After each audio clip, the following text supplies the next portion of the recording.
Biografi Habib Umar bin Hafiz, ulama besar keturunan Rasulullah Shallallahu Alaihi Wasallam. Ulama besar asal Yaman, Habib Umar bin Hafiz mengisi acara tablik akbar di Indonesia yang bertempat di Stadion Tua Paho Palangkaraya, Kalimantan Tengah, pada Rabu tanggal 23 Agustus tahun 2023. Acara tersebut diperkirakan dihadiri ratusan ribu jamaah dari berbagai daerah. Habib Umar bin Hafiz mengisi tablik akbar pada sore hingga malam hari. Habib Umar bin Hafiz sendiri telah menghadiri sejumlah acara di Indonesia sejak tanggal 19 Agustus. Pada Senin tanggal 21 Agustus tahun 2023 kemarin, Habib Umar bin Hafiz sudah terlebih dahulu mengisi acara tablik akbar di Masjid Istiqlal, kemudian berlanjut di hari Selasa tanggal 22 Agustus tahun 2023, di Stadion Joko Samudro, Gresik, Jawa Timur. Kunjungan terakhir pendakwah besar yang kerap memberikan tausiah ke berbagai negara di dunia ini, yakni akan dilangsungkan di Palangkaraya, di mana Al-Habib Umar bin Hafiz akan mengisi acara tablik akbar. Gubernur Kalimantan Tengah, Haji Sugianto Sabran, memastikan bahwa ulama besar Habib Umar bin Hafiz akan menghadiri ke acara tersebut.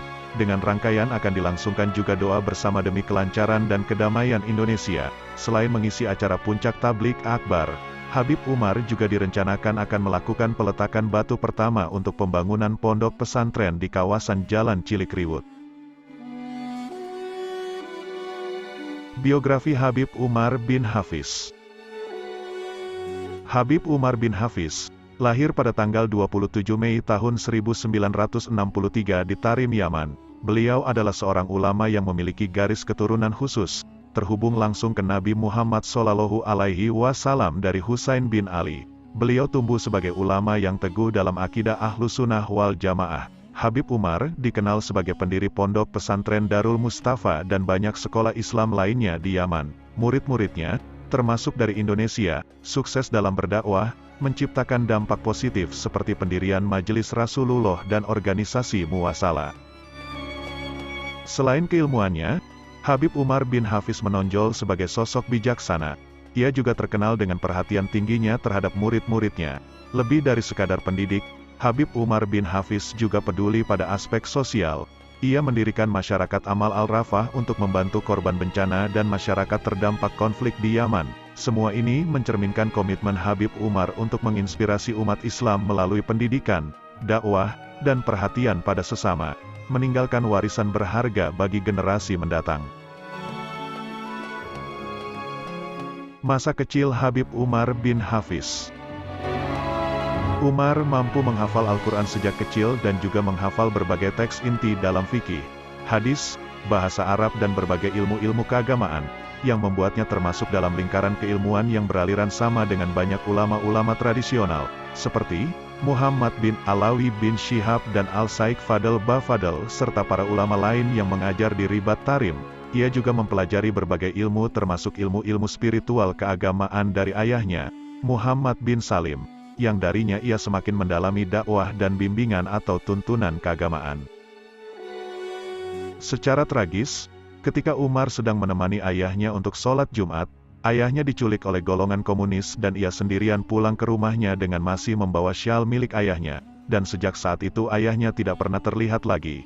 Ini menyebabkan Umar menganggap bahwa tanggung jawab untuk meneruskan pekerjaan yang dilakukan ayahnya dalam bidang dakwah harus dilanjutkan. Sejak saat itu, ia mulai mengumpulkan orang-orang dan membentuk majelis-majelis dakwah. Perjuangan dan usahanya yang keras demi melanjutkan pekerjaan ayahnya mulai membuahkan hasil. Kelas-kelas mulai dibuka bagi anak muda maupun orang tua di masjid-masjid setempat, yang di sana ia ditawarkan berbagai kesempatan untuk menghafal Al-Quran dan untuk belajar ilmu-ilmu tradisional. Mulai mengajar di usia 15 tahun. Habib Umar bin Hafiz lahir di Tarim, Hadramaut, Yaman, pada tanggal 27 Mei tahun 1963. Ia berasal dari keluarga ulama berpengaruh, di mana sang ayah yang bernama Muhammad bin Salim bin Hafiz adalah seorang mufti di Tarim.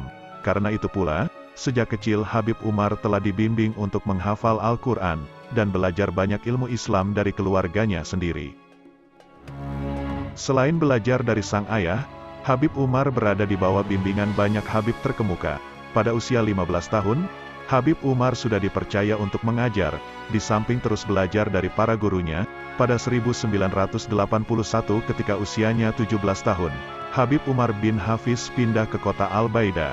Hal itu dilakukan di tengah kacaunya situasi di Tarim, akibat persekusi yang dilakukan oleh rezim komunis kepada para ulama. Di Al-Baida, Habib Umar masih terus belajar kepada guru baru sambil melakukan dakwah. Di kota ini, dakwah Habib Umar dapat dilakukan secara lebih leluasa. Ia pun membuat forum kajian yang menarik perhatian para pemuda di kota Al-Baida, Al-Hudaidah, dan Taiz. Selama tinggal di Al-Baida, Habib Umar secara rutin pergi ke Taiz dan Hijaz di Arab Saudi untuk belajar kepada para habib terkemuka.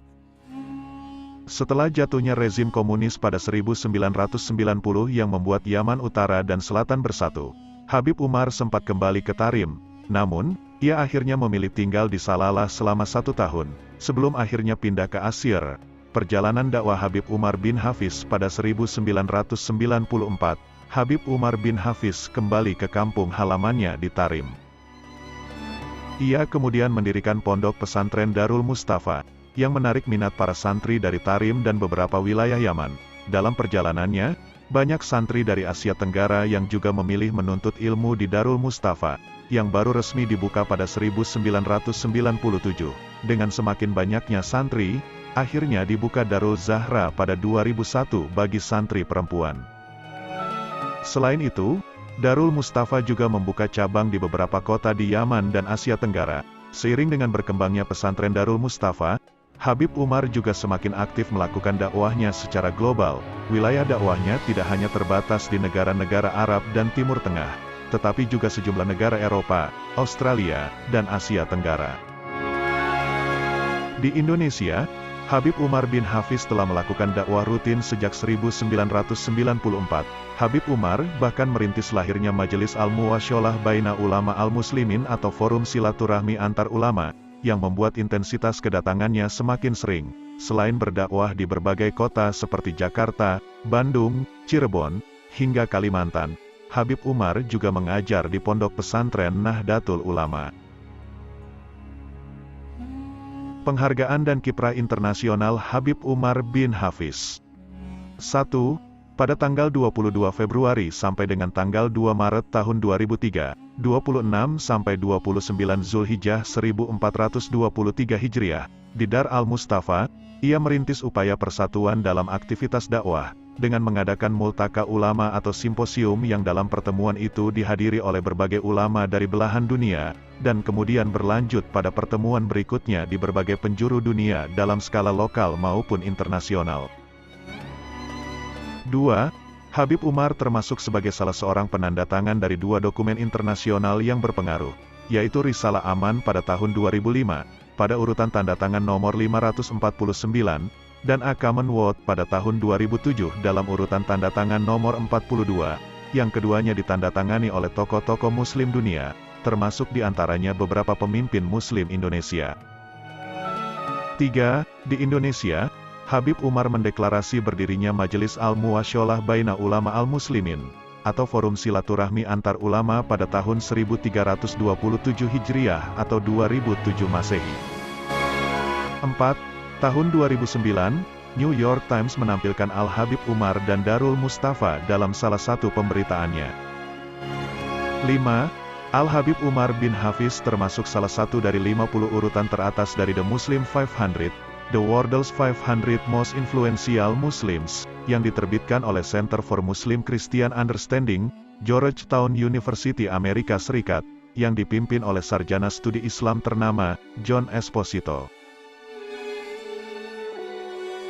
Silsilah Habib Umar bin Hafiz sampai ke Rasulullah Shallallahu Alaihi Wasallam. Sudahkah kita mengetahui urutan silsilah Habib Umar bin Hafiz sampai ke Rasulullah Shallallahu Alaihi Wasallam? Untuk sahabat sekalian yang saat ini belum mengetahuinya, berikut silsilah Habib Umar bin Hafiz sampai ke Nabi Muhammad Shallallahu Alaihi Wasallam. Habib Umar bin Muhammad bin Salim bin Hafiz bin Abdullah, bin Abu Bakar bin Aidrus bin Umar bin Aidrus bin Umar bin Abu Bakar, bin Aidrus bin Hussein bin Asy Al-Kabir Al-Qut Asy-Syahir Abu Bakar, bin Salim bin Abdullah bin Abdurrahman bin Abdullah.